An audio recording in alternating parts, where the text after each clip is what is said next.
Welcome to Bitcoin Fixes This, where we explore the impact that Bitcoin will have in all aspects of society.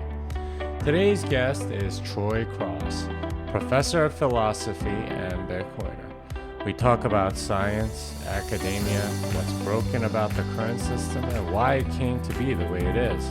We also talked about Bitcoin and how that fits into the picture.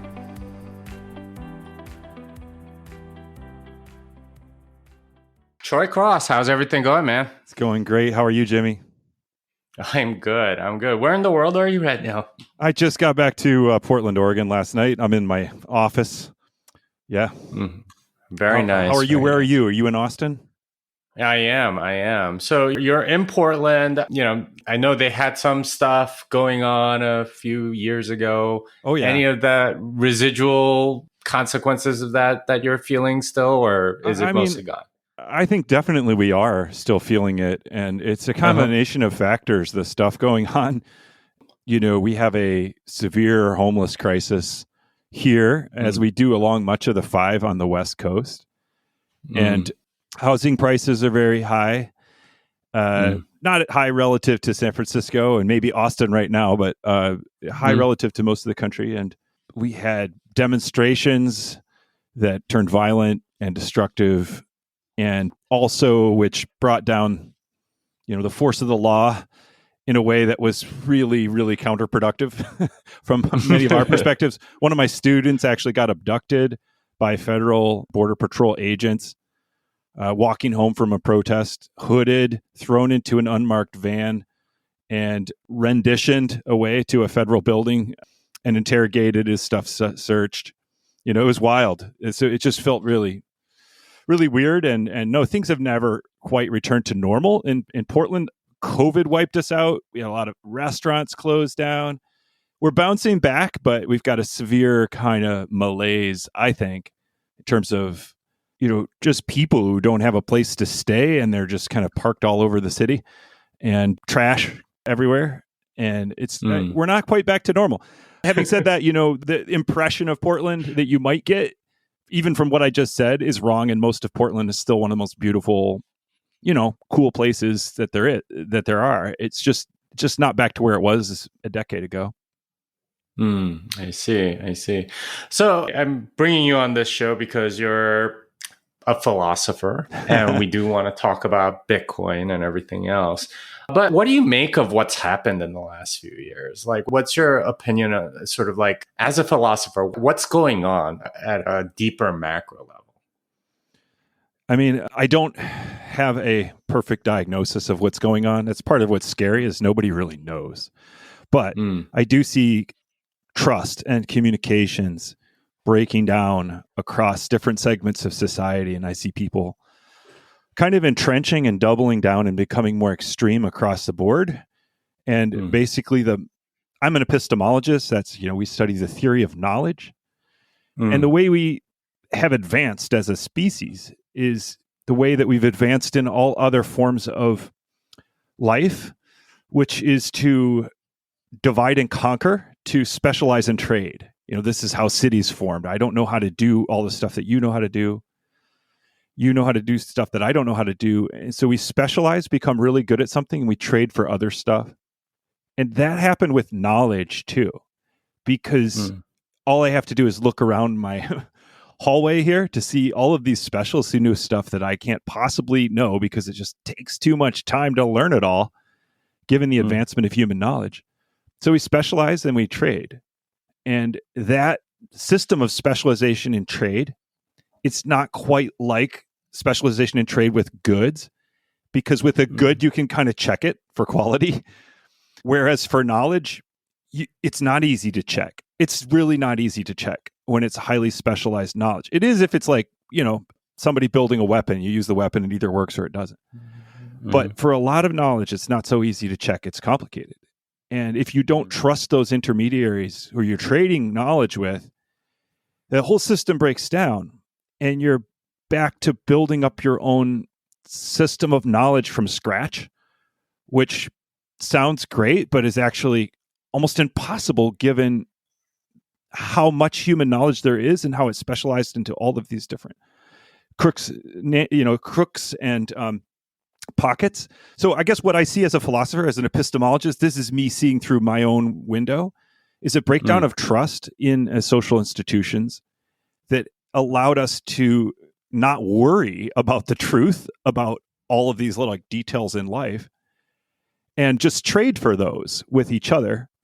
And now I see a system where everything is in question. We have groups of people who highly distrust the other groups, and those institutions that kind of certified knowledge, those are not trusted anymore. And you have a social collapse, because of that, that's spiraling ever more extreme because we don't have a connection to truth via basically trusted intermediaries. Well, you mentioned sort of this breakdown and this lack of trust. What caused that, and why? Are the people that aren't trusting the authorities or in certain fields, are they being dumb, or do they have good reason for their behavior? Yeah, that's a great question. And I guess here's where I differ from a lot of my colleagues who are in the academy, because I think it's caused by three things. One is it's caused by systems that amplify misinformation easily, like rumors travel faster than truth. And that's a kind of common story that in some ways, post a false story on Facebook, it'll travel faster than the truth because it's catchier and designed to spread. That's a part of the story, but a large part of the story is that the authorities have screwed up. I mean, by authorities, I mean people like me and people in the academy who've been less than fully transparent and honest, and who have also succumbed to partisan rancor and identity politics. And I think once you have this kind of social divide between people who are like you and people who are not like you, if the authorities seem to be captured by a group identity that's not yours, you can't trust what they say. And I feel like a lot of the academy either has been captured by ideology, or even when they haven't done enough to shed the appearance that they have. So I don't blame people for not trusting authority. And I guess we could go into specific examples where authorities have screwed up. But I feel like I'm not blaming my colleagues in the sense that I know how to do it right and do it better. It's a very hard thing to do. But, government agencies that certify knowledge, they have to be seen as apolitical. They have to be seen as apolitical if they're to be trusted. And they aren't being seen that way. And they often aren't that way. I mean, I'll give an example of, I saw a famous climate scientist post something on Twitter a few weeks ago where there was a projection that half of Florida would be underwater by some date in the future. I don't remember what it was, 2080 or something like that. 2100. I don't remember the date. And he posted great. It's a red state. Maybe nature has a way of taking care of itself or something. And I just thought oh my God, this is a person who won a MacArthur Prize, who won a Sagan Prize. And my thought was just great. You just frittered away, so much public trust by aligning yourself, not only being really cruel and inhuman, but aligning yourself with a political point of view and dehumanizing everybody who doesn't share it. Now nobody's going to trust your science because they'll see your science as a simple kind of, motivated by your desire to impose your beliefs on others, or motivated by revenge, or motivated by social factors, rather than by an honest accounting to relay the evidence as you see it. So, I think there's plenty of blame to go around in the breakdown of trust. But I guess where I differ from some others in this view is I feel like we've lost trust partly because of our own closed-mindedness and inability to listen to others. And to regain trust, you cannot regain trust as a simple matter of authority or censorship. I don't think that the answer is we can bring America back together again by censoring social media effectively. It's that's Obama's move. No, I adamantly reject that idea. I feel like it would only accelerate the dissolution of America. And in order to heal America, we have to re-earn trust. And that means not dehumanizing people. That means listening to people where they're at, not insulting their intelligence, not insulting them, and showing our evidence. And just like, it's a hard work of education. You're an educator, right? You're an educator. You confront misinformation and disinformation every day about Bitcoin and other things. And it's freaking hard to talk across difference. And there's no substitute for that involves top-down authority, constricting information or questions or designating some people as the censors because they have power. That makes everything worse, in my opinion. Well, so there's a couple of things that I want to pick, sort of pull the thread on a little bit. One is your argument seems to be essentially that a lot of people are bad at presenting their research or, their findings and so on, and that it gets perceived by the opponents as this is politically motivated, therefore it's no good. I mean, the question for me is, does that actually happen? Like, is it that they are being truthful, they just seem partisan and they're bad at presenting, it's a communication issue? Or is it does the rot go deeper? Is it that they really are partisan and that they really are sort of like, and this is the question I think many people in public kind of have, which is, how much of it is just them being, I don't know, the arrogant ivory tower intellectual that can't be bothered to explain something to, somebody that's too dumb to understand it, but what they're saying is actually true, versus they're actively like sort of manipulating what they present to make it seem, favorable towards whatever politics that they have. Like, how motivated, I guess, are these people by truth, and how much fidelity is there towards truth, versus, their lack of communication skills? These seem to be two different issues. I agree. They're different issues. And, one thing about being in Bitcoin is you see a lot of motivated reasoning everywhere. And, it's like a very powerful lesson in epistemology, actually, just to watch discourse happen in this space, because everybody has bags and everybody is pumping their bags. And those bags are very obvious in the case of, altcoiners pumping their altcoin bags. It's so obvious, and your DMs are full of people who want you to do the same for them. And that's like really obvious instance of it. But you realize that everybody's doing it.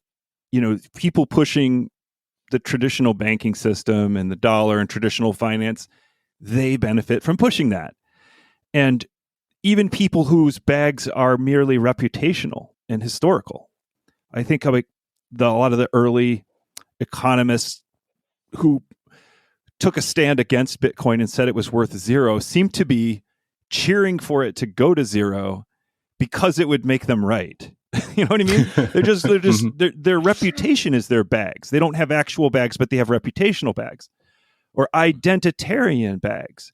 And it's almost like a slogan that applies across the board, that humans are always pumping their bags, whatever those bags are. And you can't avoid pumping your own bags, and everybody else is doing it too. In order to serve the truth, you have to get beyond that somehow. And I wouldn't say that's any different in academia. People have bags and they're pumping them. Of course. I mean, this is kind of like basic philosophy of science. We work within paradigms. Thomas Kuhn is the one who, I guess, sets out this structure of normal science and revolutionary science. Most periods of science work within a paradigm. That is, there's a set of kind of rules and things you take for granted, and you work inside of that, and you do what's called normal science, making the theories ever more precise, but you never question the foundation of that science. And then there are periods of revolutionary science where the foundations get questioned. And, that's people like Copernicus and Galileo and Darwin, who kind of call into question the reigning paradigm of their field. And those are different kinds of science. And definitely during normal science, you are defending and taking for granted almost all elements of the theories that you're working inside of. And you're trying to push your own brand within the field and promoting yourself. And some of that means kissing up to the right people. paying homage to the right people. There's, humans are humans. Inside the academy, it's no different. And then the academy, as everybody knows, is highly political and politicized. It would just be utter lie to say otherwise. And so those political bags are definitely being pumped in the academy. And that's true. There's an element of that. And we see it in Bitcoin, right? It would be utterly foolish for me to tell you that Paul Krugman is a straightforwardly honest economist who just can't quite communicate well and is therefore perceived as being biased. Like, he clearly has a bias. He's a straight up name calling salty no coiner, right? That's what he is. And he just happens to have a Nobel Prize in economics. And you know what I mean? And be a New York Times columnist. But I have to say, being inside the academy, I also see that the vast majority of work that people do is not that. It's very hard work of crunching numbers, doing observations, setting up studies, critically thinking. Like, the vast majority of work we do is not politicized or political. It's actually really extremely boring. And you're just trying to crank it out, right? So both things are happening. And I have seen like scientists be incredibly poor communicators. It's what happens. It's kind of like you actually know this because you're a Bitcoin educator and you're good at it. So you know how hard it is, but you get cursed by having too much knowledge in a subspecialty.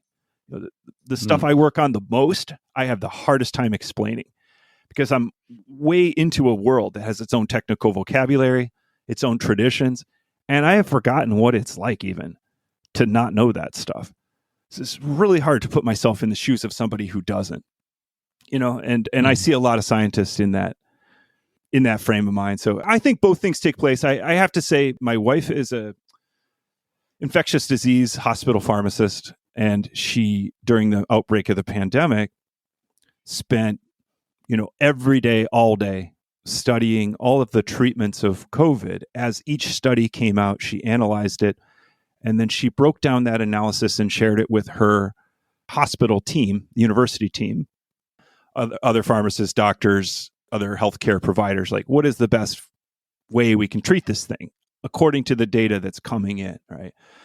And I saw her break that down every day with the utmost integrity and ability she had. And those studies are not easy to interpret and find flaws with them, but that specialty is like taking apart these methodologies, but also in the context of knowing a lot about infectious disease generally, the human body generally, treatments generally. Right? And so I saw definitely bogus studies being touted as great studies for political reasons.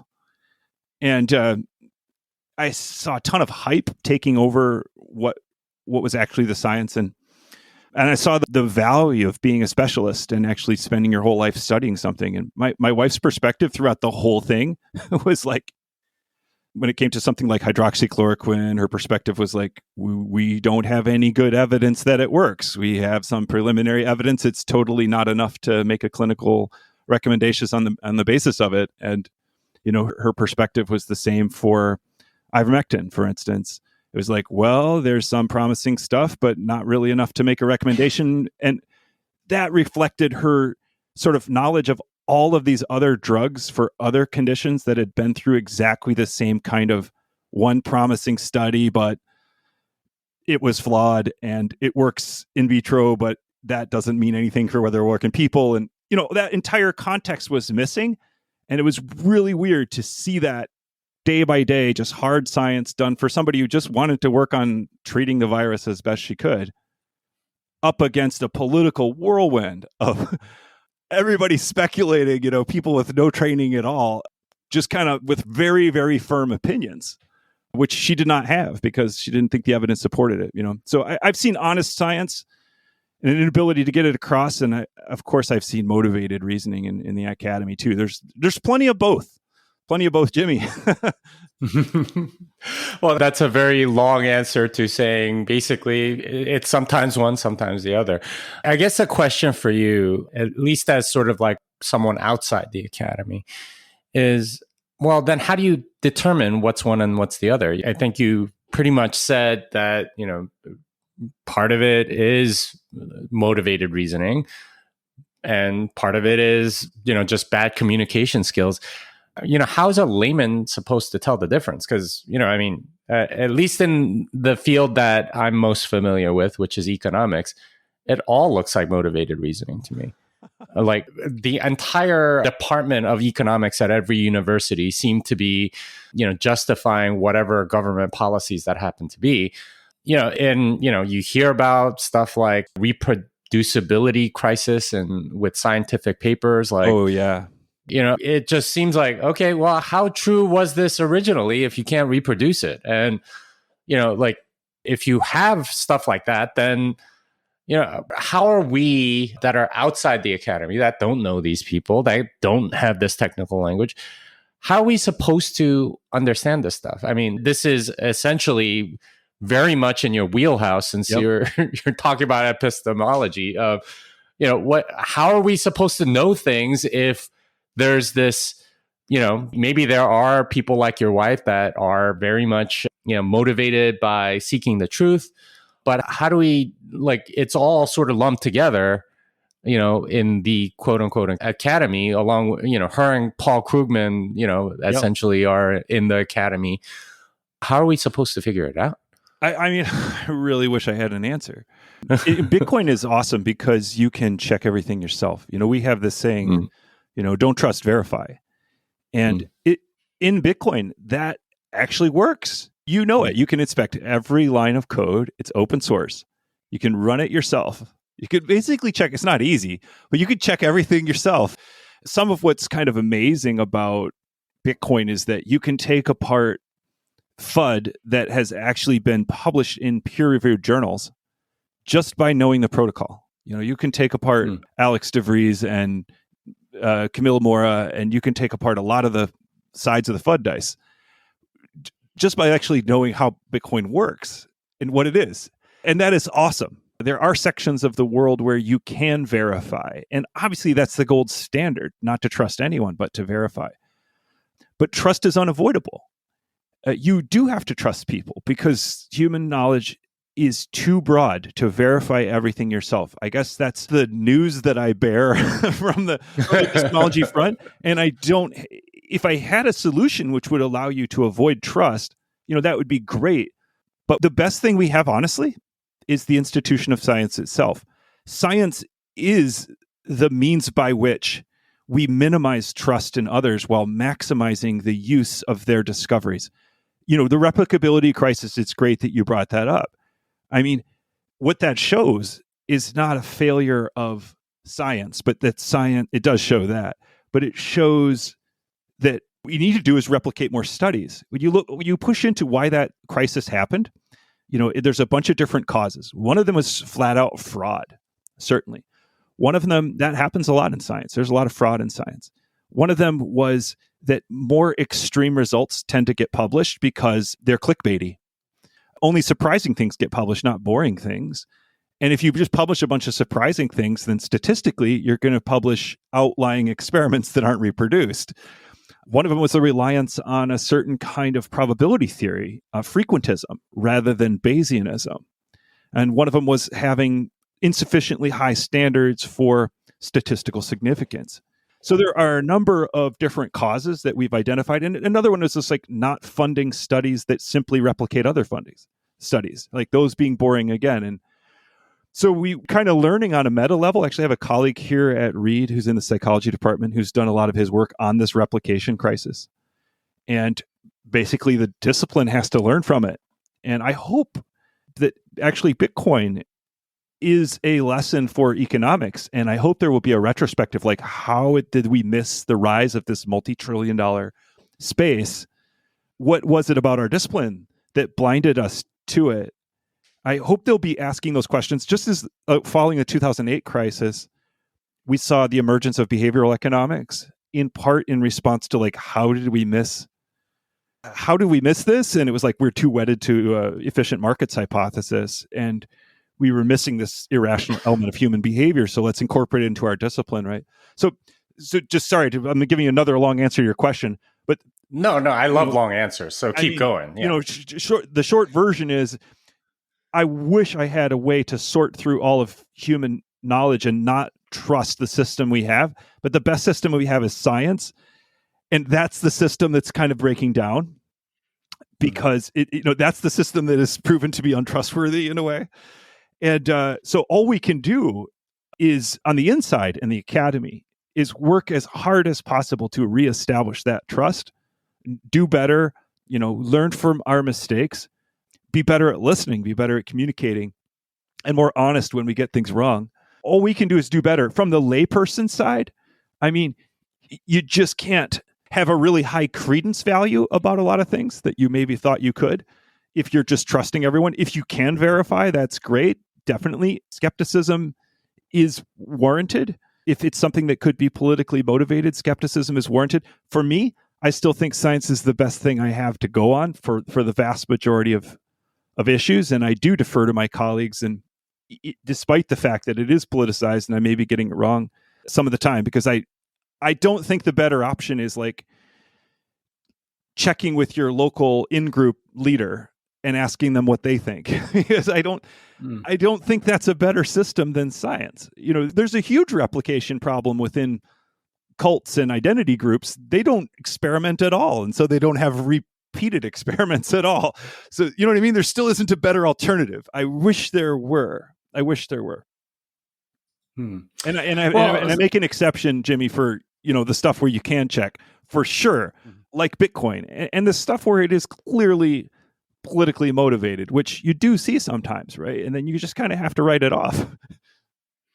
Well, so, being in the Bitcoin space and sort of knowing the value of being able to verify things yourself, like, I think the part of your answer that bothers me a little bit is this idea that the academy or science is one monolithic entity. And in a sense it is, and that's what's bothering me.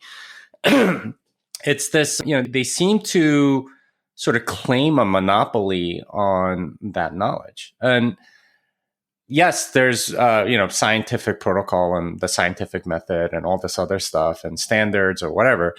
But as you said, there's a lot that sort of gets lumped in together. If you're measuring the speed of light, that's one thing, but that gets lumped in with, Paul Krugman or whatever. And they all somehow are all sort of speaking as if they have the same amount of authority.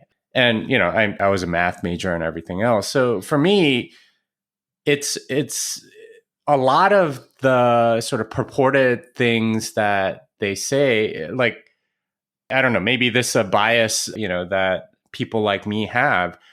It's like the softer the science is, the less I trust it, because it seems much more sort of motivated reasoning there rather than, something that you can, at least in theory, go and verify like very easily.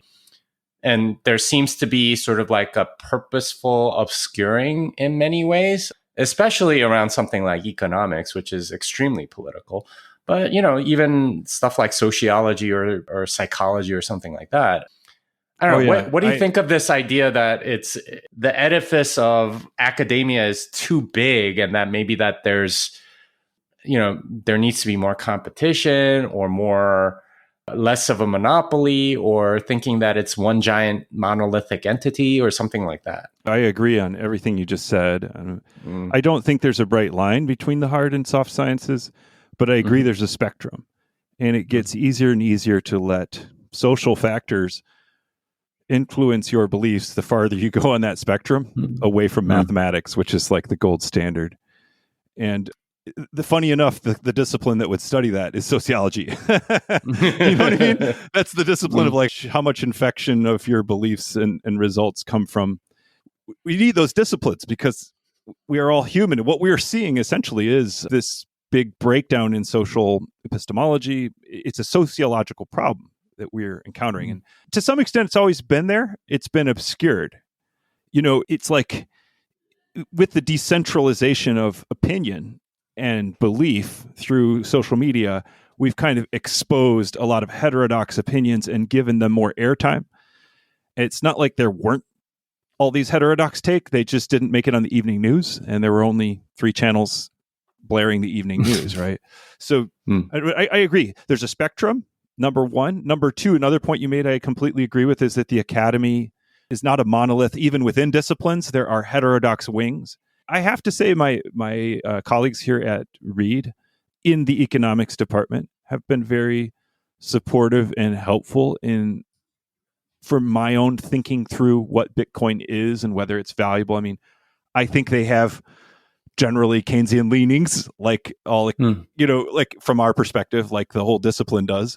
But they have a set of tools that are valuable for thinking. And those have been valuable for me as a Bitcoiner too, even if I disagree with them about monetary policy.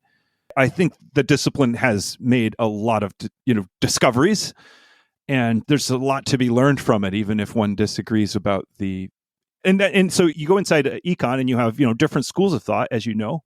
Some of the people I work with at the Bitcoin Policy Institute are economists. Will Luther is there, Josh Hendrickson. So we have our economists that use that same set of tools. There's variation within there, but even within the branch of econ that I'm not into, I see a lot of value there in addition to the ideology. And yeah, I think the academy needs competition. Always. That's kind of the underlying principle of science, right? It's the opposite of a monolith. It's actually constantly critiquing and retesting and advancing. And that's the history of science. It's conflict of ideas. It's really a Darwinian struggle in the search for truth that we kind of make into a social institution where we have these contests, right? That is the institution of science. But in periods of revolution, scientific revolution, means that whole institution has kind of got it wrong and is defending a wrong paradigm, and then we upend it and get another one. We call the result science, but the people who are heterodox during that revolution might not be called scientists during the revolution. They might be called anti-scientists, right, while it's happening. And I kind of think Bitcoiners are right there. They're actually like scientists, like kind of on the cutting edge, monetary theory especially. They're being called anti-scientific, but in the future, we'll just look back on them as like leading scientists of that period because science will eventually follow the truth. So yeah, I agree with all of that stuff. And I just think as an insider in the academy, like my big lesson is that we've got to do better. We've got to bring that contest inside. We have to learn from it. Like I'm amazed that the way that economists treat this phenomenon, which is now 13 years old and booming and upending conventional wisdom. I would treat this, if I were a scientist, as an anomaly. This is again in Kuhn's language. It's an anomaly, something that lies outside of their paradigm, where they're like, well, it's not a stable unit of account. It's not a means of exchange. It's not a good short-term store of value.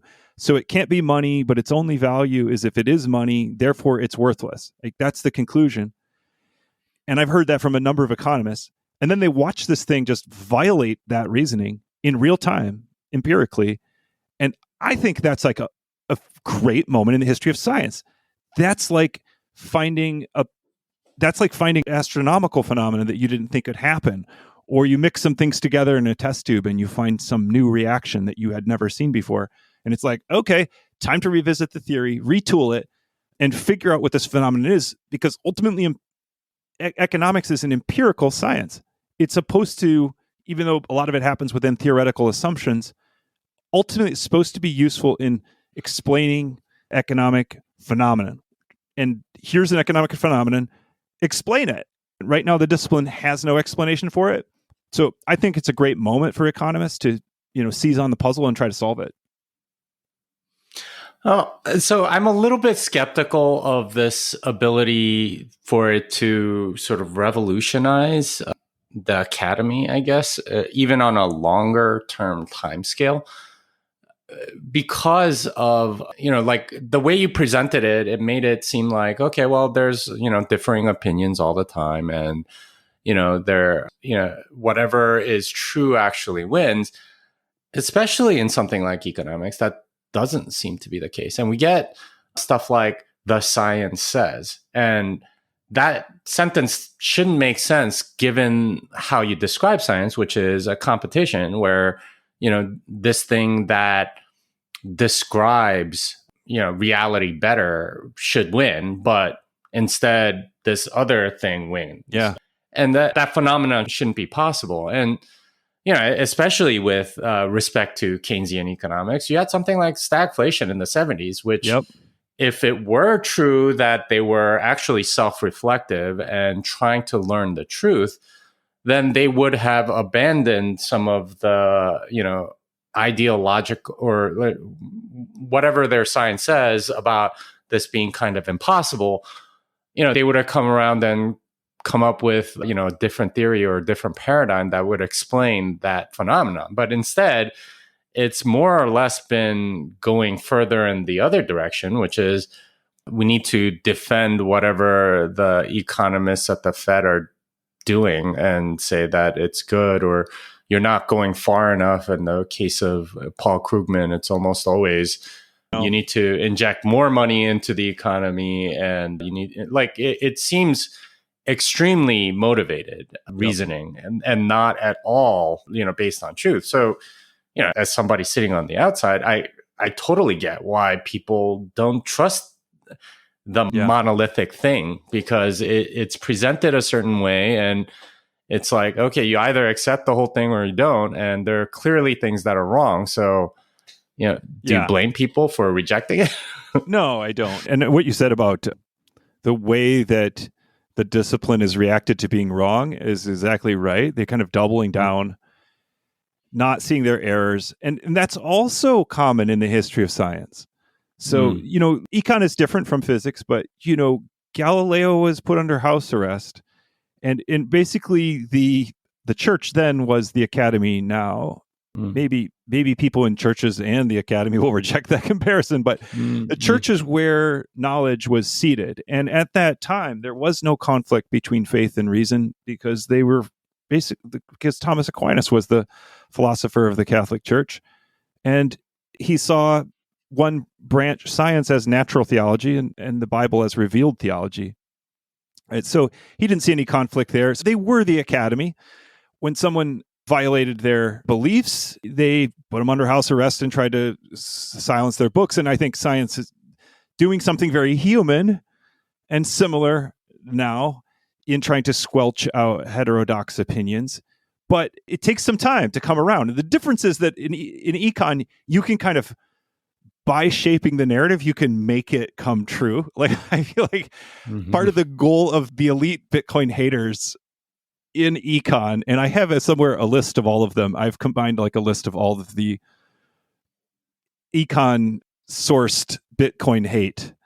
And a lot of these are economists who I've read, and I like them. In one case, a couple of cases I know personally.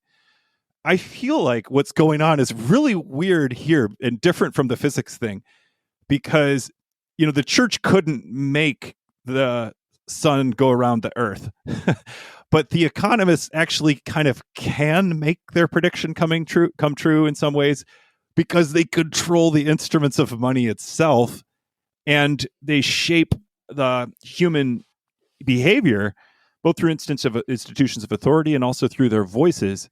So it's really weird. Instead of science just reporting on and recording reality, you have science as an input to reality.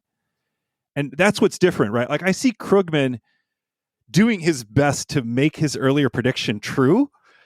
And, if these institutions are successful, they will, as one person put it recently on Twitter, burn Bitcoin to the ground and send its ashes into the sun.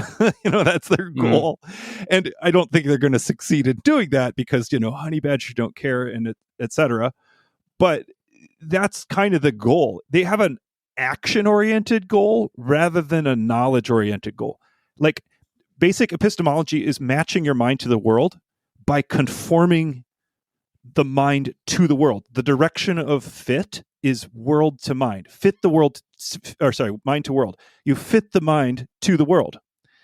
But in action, it's the opposite. You also want a mind-world fit, but you fit the world to your mind.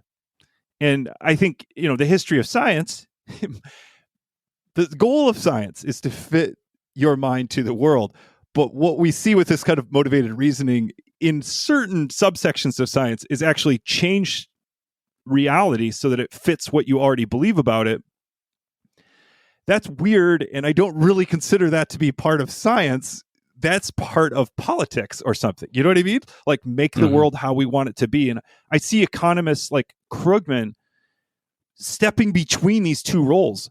On the one hand, he's just analyzing reality, and the other hand, he's trying to shape it.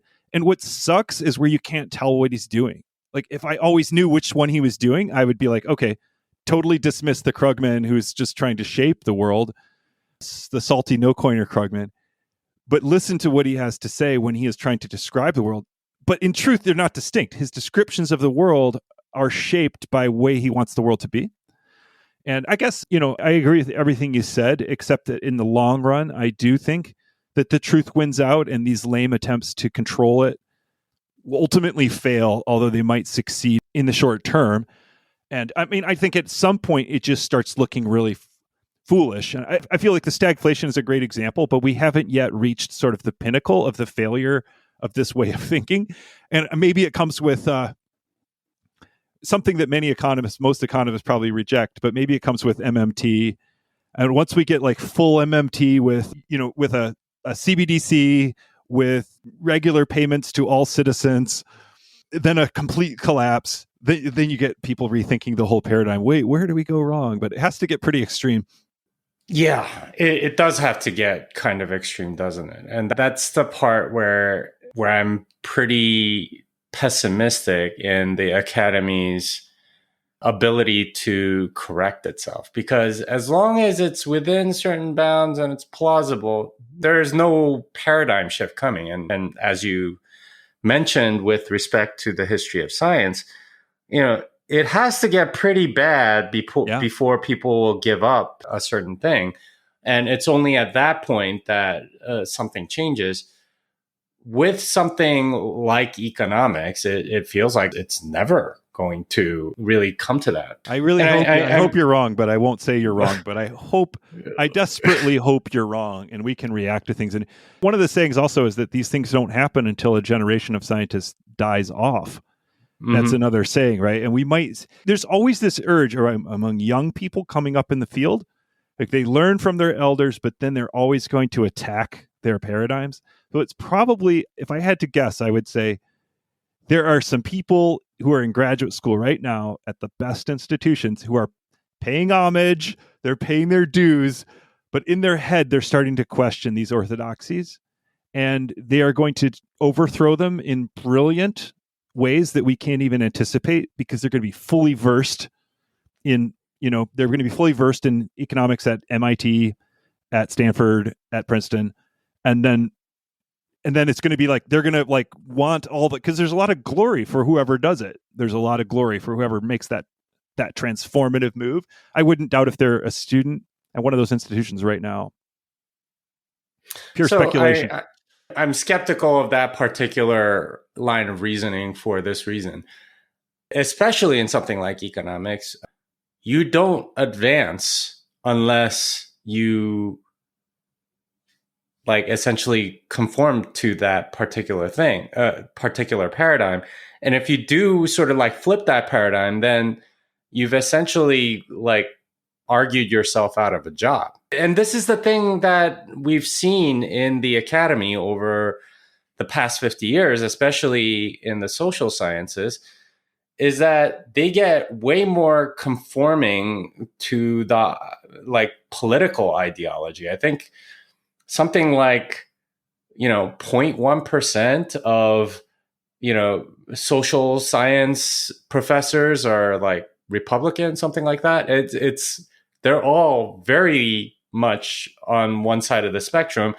And it's an ideological sort of like litmus test that I don't see a way out of that coming out of that, because there isn't something like, like the telescope, astronomical observations or something in a lot of this stuff that you can point to and say, see, you're clearly wrong. I mean, like you pointed out, Bitcoin, I think, shows that a lot of these economists are wrong, but I don't see them really going and changing or even the newer people coming up, changing their stance because they get paid by the very same people that perpetuate it. I mean, it's definitely true, and I'll just add a little more color to it. When you're coming up, you have to get a job, and jobs are very, very competitive in the academy. Less so in economics because economists have other options, but definitely in like sociology and anthropology, it's hard to get a job. And so you really don't want to take the risk of having an unorthodox opinion that will put some people off. If you put off one or two people on the hiring committee, that's all it takes. And then the next hurdle is tenure. You have to publish a bunch of pieces to get tenure. And again, you don't want to undermine the goodwill towards you with others on the committee that tenures you or the people who write letters to you. So you basically have to get to the tenure point before you're free. Once you get tenure, then you could truly speak your mind.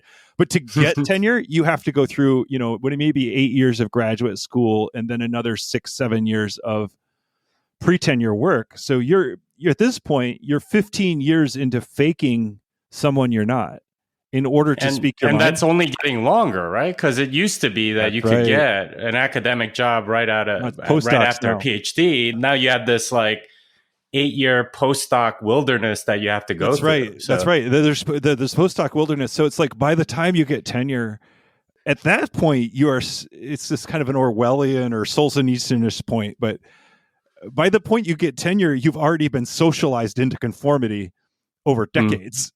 You know what I mean? So you can't expect tenured people to be revolutionaries because they're the most conforming people you can imagine. Exactly, because that's the only way you can get there, really. That's the only way you can get there. So you're right. And the other thing you mentioned about the kind of political monopoly, I mean, that is tragic to me. And I didn't mention this before, but that's been kind of behind a lot of my remarks throughout about us in the academy letting people down because we don't reflect that viewpoint within the academy, viewpoint from the right. And it's obvious when we speak and write, it is obvious that for the most part, we are not on the right side of the political spectrum. That's betrayed in everything, every word choice we make, the things that we notice and don't notice. And weirdly enough, like this point is an epistemology point it's called standpoint theory, that basically your situation socially, your identity, whether it's your race or religion or socioeconomic class, or your political affiliations or your nationality, these things affect what you see and what you miss in life. And it can't easily be simulated by people who don't share those identities. That's a standard talking point within epistemology, within sociology, and on the left as an underlying rationale for diversity. But it's weird that we have not, I think, fully learned that lesson and seen the effects of what happens. So if you have a bunch of entirely white academics, let's say, talking to a group of possible test subjects, all of whom are black, and asking them to participate in an experiment, you shouldn't be surprised if maybe there's a lack of trust there. We had Tuskegee, and there's a memory of that.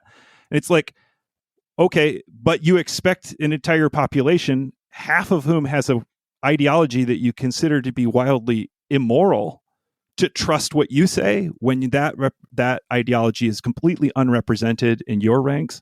Like, anyway, it's a lesson that has been learned in the academy and applied elsewhere, but not really and truly to itself. And we're now paying the price for it in the breakdown of trust in these institutions. And I agree, the breakdown in trust, it's not entirely due to, it's not entirely misplaced. Some of it is legitimate because parts of the academy are politicized. And it's impossible to for a layperson to go in and separate out the difference. Instead, we've just harmed the whole institution, which is why we have to heal it and fix it, as I see it. Well, is it healable? Is it fixable? Because at least from my perspective, what I think would actually change things and make it better is real competition. And I mean, that's compatible, right? I agree with you. Yeah. I'd love to see that too. But I'm in it, so I kind of want to. Not only am I in it, but I've got a foot in these two worlds. I teach at Reed College. It's called by some the most progressive college in America, and I'm in Bitcoin. Many of whom are at the right end of the political spectrum and zealous about it. And what's weird is you talk to people in these two communities, and they're all the same. They're all people. They're good, well-intentioned, sincere people who are also flawed, right? Who also have beliefs that you think are wrong. But it's like, yeah, I want to reiterate, my colleagues are, I think of them as truth-seeking people with integrity who are trying to do the best they can. And that goes for almost all of my colleagues doing almost all of what they do. Even the economists, they've been wonderful to me. And so I'm not ready to give up in the sense that I feel like there's some kind of tragedy of communication here, because I feel like if people could walk the halls that I walk and talk to the very same people I talk to every day and work with, you'd see they're not monsters bent on disinforming the public. And it feels the same way when I'm in Bitcoin. Like what I hear, the stereotypes I hear about Bitcoiners, it's like, come on, have you met any of these people? They're awesome. That's why I don't want to give up. Although competition, of course, is welcome. It's like I'm inside the belly of the beast, and people are really great here. These are my friends. They're really decent people. Yeah, I mean, I get that. Most people that you meet, I think, are going to be nice, but there's something that's like characteristic of the entire system that maybe is different than any individual within it. And I don't know if this is necessarily something that I can articulate very well, but there's sort of like a group attitude that may be worse than any single person's attitude. You know what I mean? So true. It's definitely true. Yep. Absolutely. Not just within the academy, but elsewhere, I see exactly that dynamic. I agree. And in that case, the academy is very hostile to people that disagree with it, and especially its political points. And that seems to me the thing that sort of harms it in many ways, and why, I don't know. I think there's like sort of like a nascent, competitive sort of alternative that's starting to come up because the academy has had a monopoly for so long that's starting to compete with it. And I think about like the people that go on Joe Rogan, for example, right? A lot of them are from the academy, but some of the, there are very, different points of view, and can sort of hear the reasoning, right? They sort of show you, at least through those like 4-hour conversations or whatever, they show the work a lot of times. And whereas with, a press release from the IPCC or something like that, it's just sort of like, okay, we have no idea of how you did the work or anything like that. It looks like and feels like a political document. What do you think? I think it's, first of all, the competition is extremely welcome. And I'm really glad that there are outlets for academics to speak to the general public and share their work that run around a kind of censorship system. I mean, I'm anti-censorship. And that includes anti-censorship within the academy. I don't think that, minority views in science should be squelched. And I'm glad they get an audience.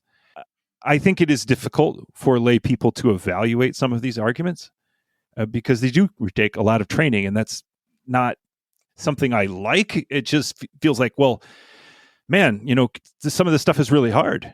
And as first the IPCC, I agree completely about like a press release, but they also do show their work in these multi-thousand page reports.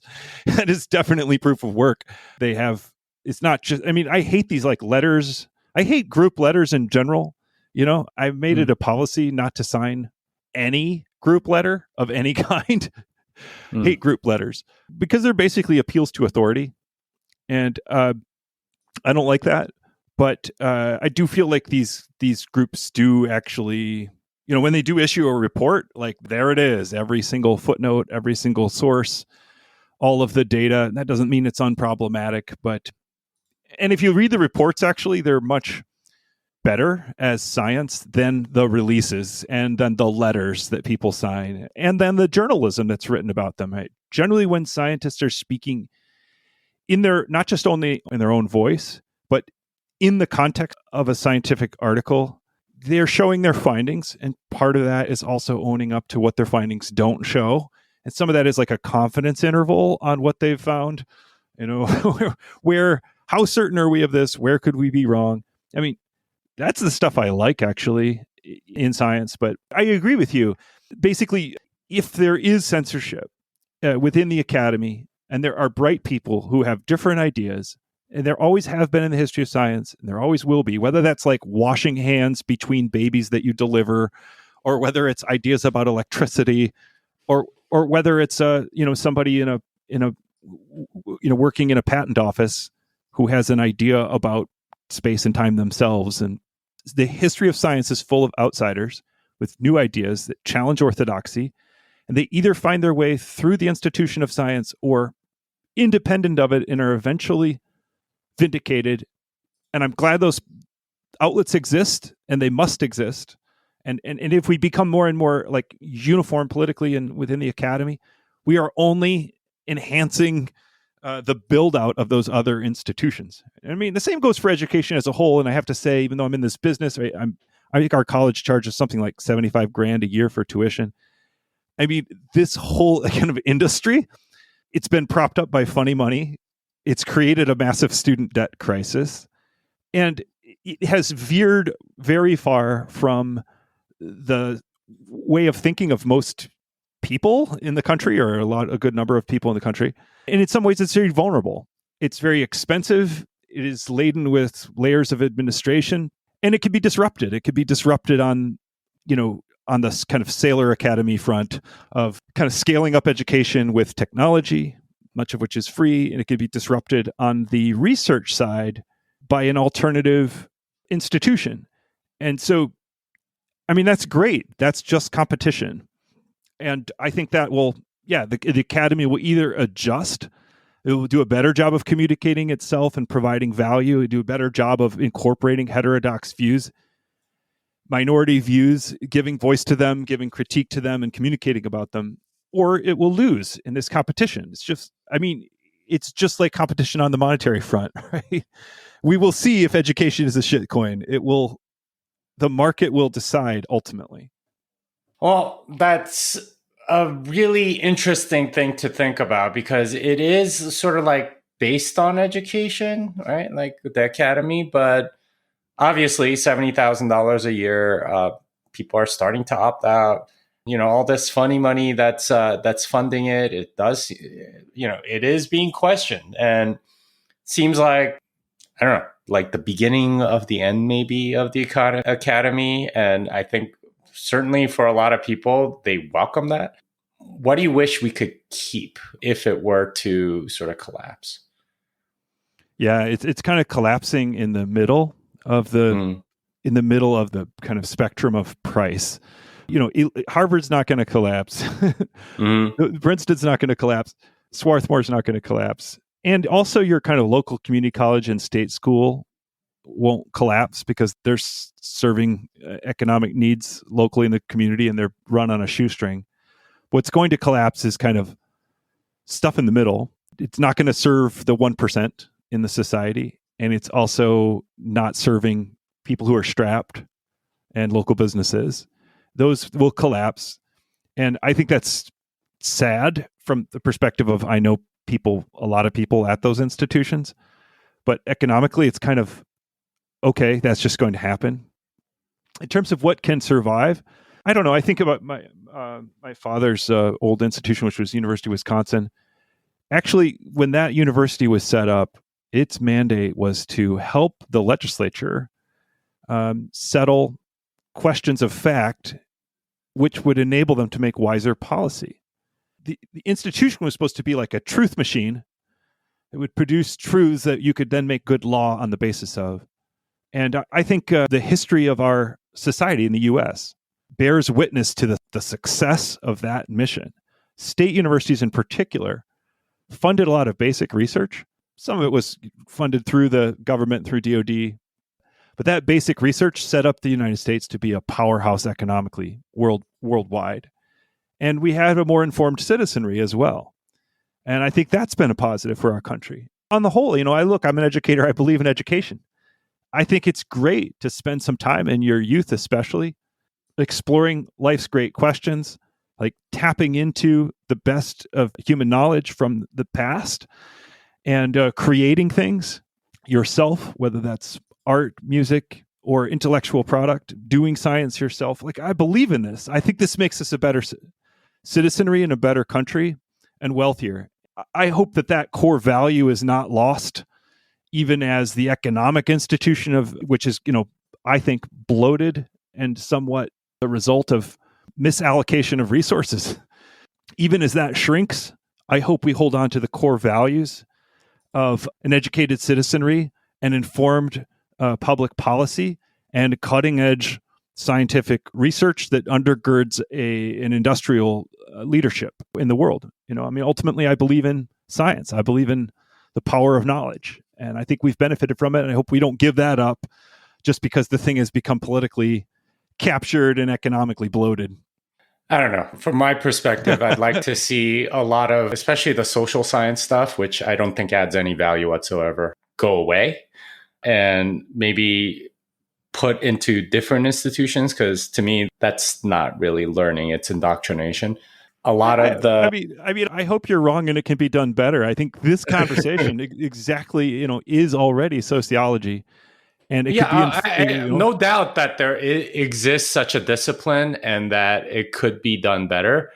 I just don't think it can be done in that context without it becoming super political, which, doesn't. It becomes way more about motivated reasoning and the truth gets sacrificed in that case. I would like to see a lot more engineering, but even in so I'm a math guy, right? So even in something like physics, I see so many people spending time on stuff like string theory, which cannot be proven, literally cannot be proven. And there are no experiments that anyone's thought of that can figure out whether or not it's true.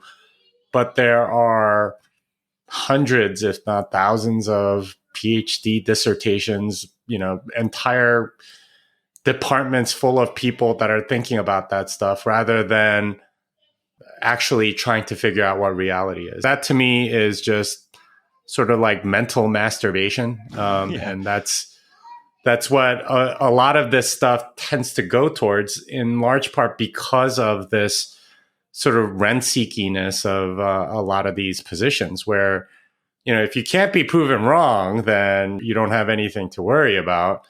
And if you can just FUD people that disagree with you to the end and never really be proven wrong, great, your position's secure forever.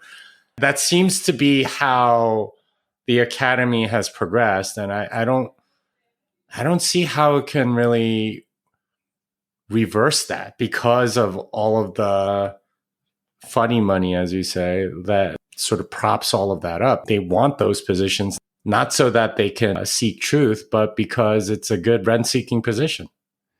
Well, as a metaphysician, I'm in no position to throw stones here.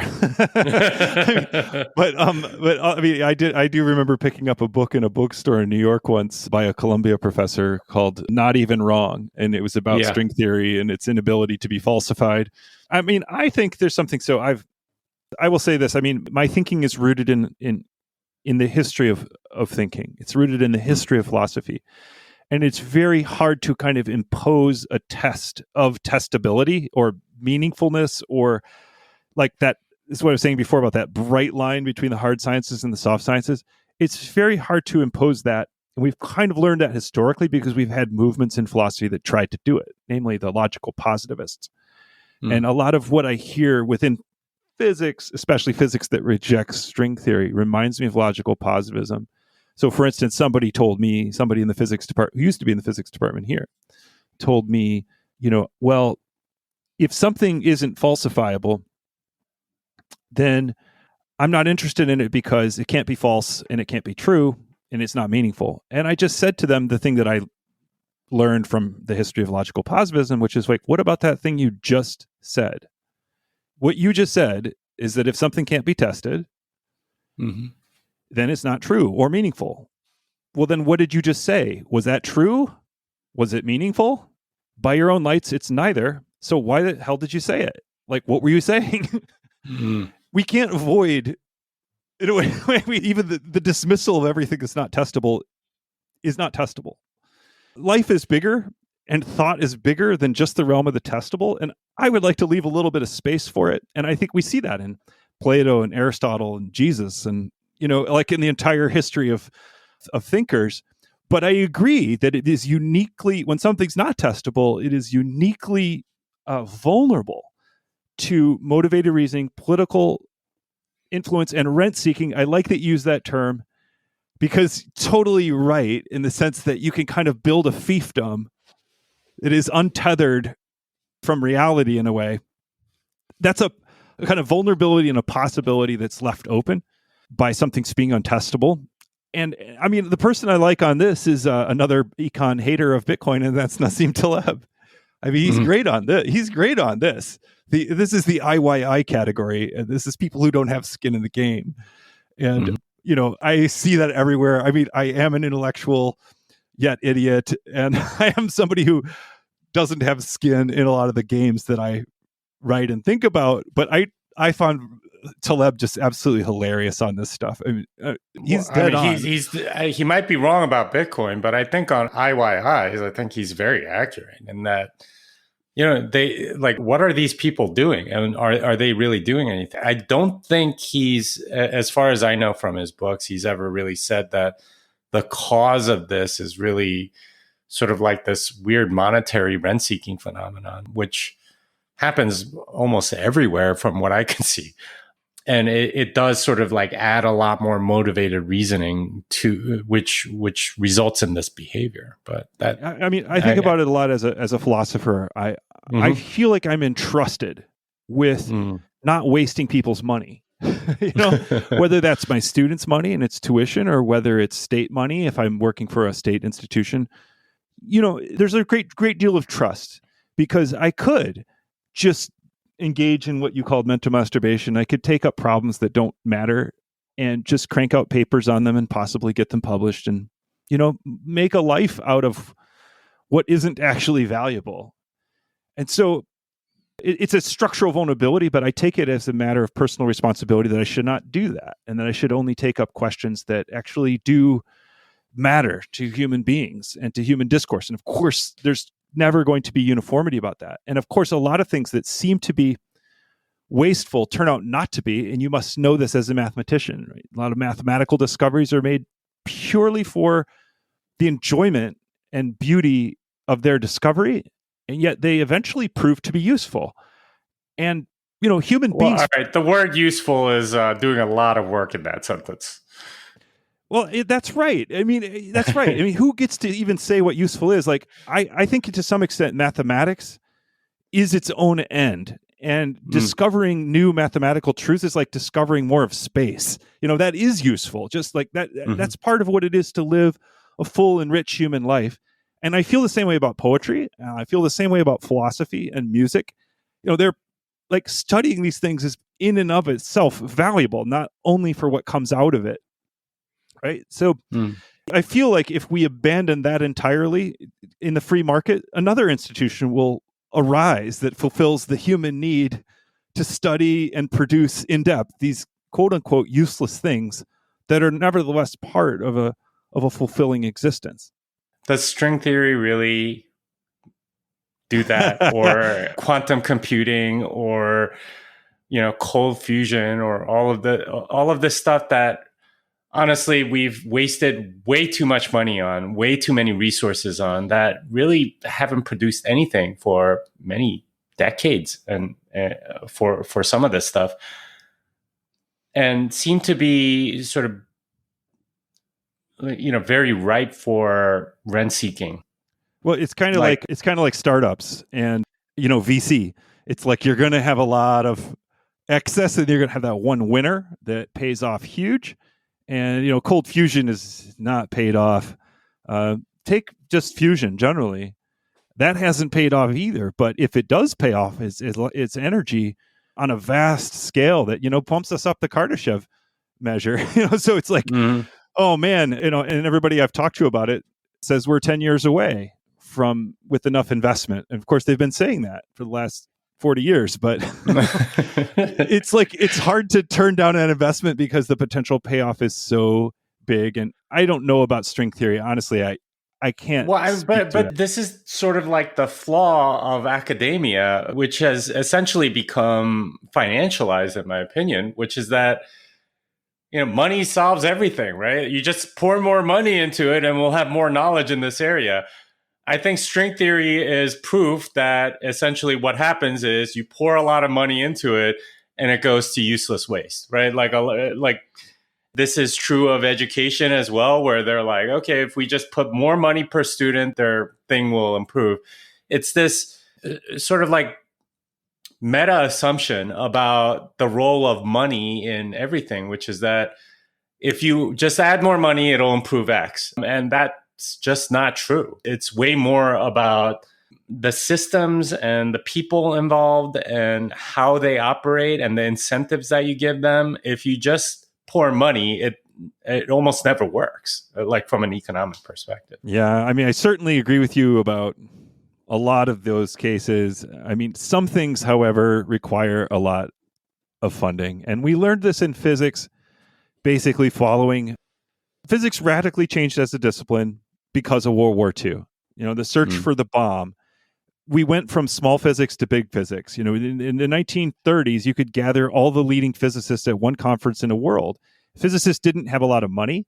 They made incredible breakthroughs like relativity and quantum mechanics without any money to speak of. But the bomb changed everything. We created an institution that largely did become about applying for and managing grants. Like leading physicists manage a ton of money. They're running like fiefdoms, corporations, really. And that did lead to various kinds of breakthroughs. And now you have massive particle accelerators. There's no way to do that from the armchair and cheaply. So some of what big science does now does take a huge investment. Well, so the question then is, how much of it is the result of all of this funding? And like, at least for me, looking at the history of physics, like the stuff pre-World War II is way more significant and paradigm changing than the stuff after World War II. So adding that money, actually, if you look at it from a purely correlational standpoint, doesn't seem to have actually made much. And like people are trying for new paradigms all the time, string theory being one of them. But it actually doesn't explain reality better. And it's almost always like sort of off on these weird tangents and particularly expensive stuff like particle accelerators instead of other things that might be way more useful. Like how much of that are we missing now because we went this route of, big physics, as you say? Yeah, that's a great question. And I wish I knew more. I don't know any more than you do on that front. Like what is malinvestment in research? And how do we improve the, return on investment in science generally? And I don't disagree that there's a tremendous amount of malinvestment, but it's also not clear how you do investment in a way that gives you a better return. It's just someone who is, written grants and is on committees that award grants and works with colleagues who are writing grants all the time. Like the process of writing grants is exactly the process of trying to achieve a more efficient investment. And it just sucks for everybody. I mean, writing these grants occupies tremendous amounts of time and energy that actually keep you from your research. But we make the grant writing process more and more, like there are more and more hoops to jump through to get the money thrown at you. And that's precisely to avoid malinvestment. But what ends up happening is that your job then becomes about jumping through these hoops rather than learning stuff. So it's yes, it's malinvestment. I don't know exactly how it gets fixed, but I know that a lot of the attempts to fix it actually make it worse. Kind of like if you want to spend money for a government agency and you work for, let's say, the Department of Defense or whatever, and they've bought too many $500 toilet seats, so now you have to jump through 12 hoops to buy a toilet seat. But the hoops that you jump through might waste more money than actually just paying a lot for an occasional toilet seat when somebody finds a loophole, right? Anyway, it's kind of like that in the academy. It's really hard generally to see where science will grow and what counts as a promising investment. Kind of like regular VC decisions, but even harder because we're like in advance of knowing stuff. And I feel like, I've actually talked to some people who head these organizations, the National Science Foundation, and stuff, kind of about this problem. And some amount of waste is inevitable for the return. Limiting the waste is incredibly difficult. And yeah, maybe this is the Bitcoiner perspective. Maybe the problem gets a lot easier when you can't just print money and the money is scarcer to begin with. And I take your point about physics being, in a way, not as groundbreaking post World War II. But what we don't know is what physics would look like in the history of, say, semiconductors without that massive public investment, without big physics. What would we know? And how would it have gone? And how much more impoverished we would have been? We can't really see that counterfactual, right? So, yeah, we really can't. But what we do have is pre-World War II, like you said, wasn't much money going in. We got relativity, we got quantum, we got lots of like groundbreaking things, like actual experimentation that proved a lot of that stuff. Yep. I don't know, it seems to me like the academy is like that giant government program where, like post World War II, like how science has been done. Whereas like pre-World War II, maybe it was a lot more like, individuals sort of doing it. And I'm sure you can tell me better, but it seems to me that the history of science, a lot of the people that make these breakthroughs are not even scientists or even engineers. They're just people that are really into the topic. They sort of fund their own stuff and come up with an experiment and public let people know about it, and that's how science used to progress. Seems like this giant government program versus entrepreneurs. That seems to be the big model change that's happened. Yeah. I think going back in history, the institution of science didn't really exist. It hasn't existed the word science didn't exist until whatever it was, 1850 or something. There was the church, and there were people who were working for the church. And that was the kind of the closest we had to the institution. Then we had universities, but nothing approaching the institution we have in science today. What I love reading about these old, parties in Victorian England where people did science experiments like for fun in their basements. Like they would, have all their friends out to their mansion and put together an experiment to test like the nature of light or whatever. So science used to be a leisure activity. Aristotle would call it leisure, something you work in order to do that. Science was in that category. And I would say even more than entrepreneur, it was like a leisure activity. And then it got pushed over into the work category, science. It used to be a way of sort of the highest way of exercising your human curiosity. That is very difficult to do now, given the scope of human knowledge. I mean, like, why haven't we had breakthroughs like relativity and quantum theory post-war? It's because that was low-hanging fruit, man. That was low-hanging fruit. Like, you know what I mean? There aren't just like, when you learn physics now, at Reed, for instance, I can speak to this. You have to start taking physics on day one when you come here. And you have to take physics throughout your entire education. Your fourth year, you get to relativity and quantum theory in your senior year. That's where your experimentation like starts. Whereas pre-war, that wasn't in the curriculum because it hadn't been even discovered yet, right? So there's just like, we have less and less low-hanging fruit, and more what we learn requires the uptake of knowledge of everything humans have got to this point. And then a lot of that requires like fancy experimentation. Like even these pre-war experiments, like measuring the speed of light, it's not trivial. Your setup has to be perfect to measure the speed of light. That's really tricky. And like we have a nuclear reactor here at Reed. We have the only student-run nuclear reactor in the country. Again, that's not really something you can have in your Victorian basement. Maybe it will be with SMRs, but getting a nuclear reactor set up is very, very tricky.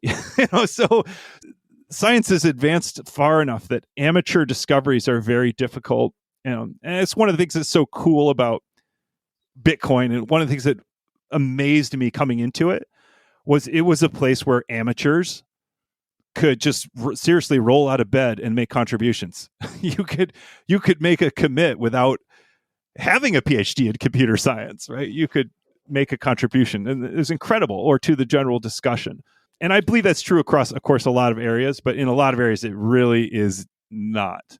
Like, well, I don't know. I'm going to have to disagree with you on that one, because I think you underestimate the sort of, first of all, the desire of a lot of people to just learn for learning's sake. And second, the sort of creativity of people to discover new things on the cheap. Maybe it's very expensive because that's the money was always sort of available. Whereas if you were forced to figure out some way to test some nuclear reaction, people would have come up with something more interesting and fast, through the work of genius, instead of that same person, doing a 20-year journey to get to tenure at a university. Maybe they, figure something out in their basement. I don't know. I mean, I hope you're right. And I would love to see it. And I'm actually sure there is a lot of, there is a lot of low-hanging fruit around that we have missed. I do believe, as you say, in human curiosity and ingenuity. It's just that a lot of the grant proposals that I see, for instance, I don't see a cheaper way to study them than doing what people are proposing.